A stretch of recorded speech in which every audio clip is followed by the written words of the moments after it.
I've been eyeing this waterfall for quite some time, and I'm excited to finally be able to go to it. Did it meet expectations? Let's get into it.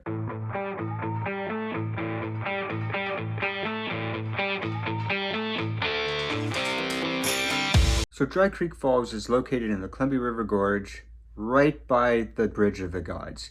You basically take the Pacific Crest Trail until you reach the falls. And that's where you park. You park right at the Bridge of Gods. There's a big parking lot there, and that's where you start. So what are the trail statistics? Well, the trail is only 4.4 miles round trip with a total elevation gain of 898 feet.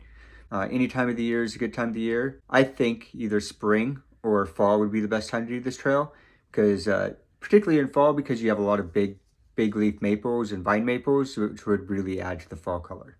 So to start the trail, you start on the Pacific Crest Trail going south. The trail starts to climb immediately, moderately. As you're climbing, you're going through the old Eagle Creek fire, and you can tell that, at least through this section, it didn't decimate the forest. You can tell that it burned the undergrowth, but you can see the char on the tree trunks going up. But the undergrowth is growing really fast, and it's coming back rather quickly. So the trail continues to climb moderately, at one point going under some power lines, until about 1.25 miles. Right around the time that you reach this point where it starts to level off is when you start to get into more natural forest that wasn't affected by the Eagle Creek fire.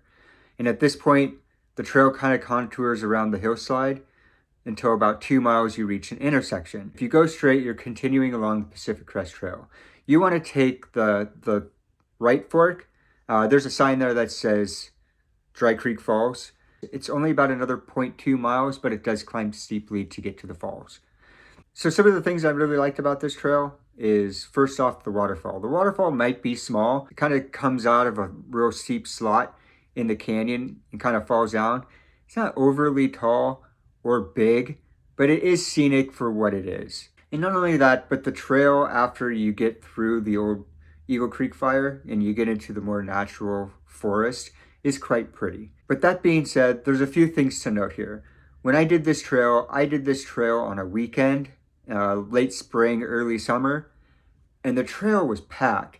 And I was actually really shocked to see how crowded this trail was for such an unknown waterfall for the Columbia River Gorge. So it really lost a lot of its appeal for really what it was. I think it'd be a little bit better if I didn't do it on a really nice weekend, but regardless, I was shocked how many people were there. And not only that, but most of the trail as you're going up to the falls are pretty uninspiring when you're going through the old Eagle Creek fire burn, going underneath the power lines. There's nothing really that special about it. The falls are nice. That's really all there is to really say about it. And that's why I rate this falls a 1 and done. So actually what made this trail really fun is I actually started at the Eagle Creek Hatchery, and we took our bikes and we went along the Gorge 400 trail. It's several miles from there. You go by Ruckle Creek Falls and you go into Stevenson to where to start this trail. It's kind of fun because after the hike, we walked into town and we got some soft serve ice cream. Made it a lot of fun. But overall, 1 and done. I don't think there's anything like too noteworthy about this. The falls are quite scenic, but compared to the vast quantity of waterfalls that are in the Columbia River Gorge, just doesn't quite meet the expectations I was hoping for. So let me know in the comments below if you've done this hike and what your thoughts were on it.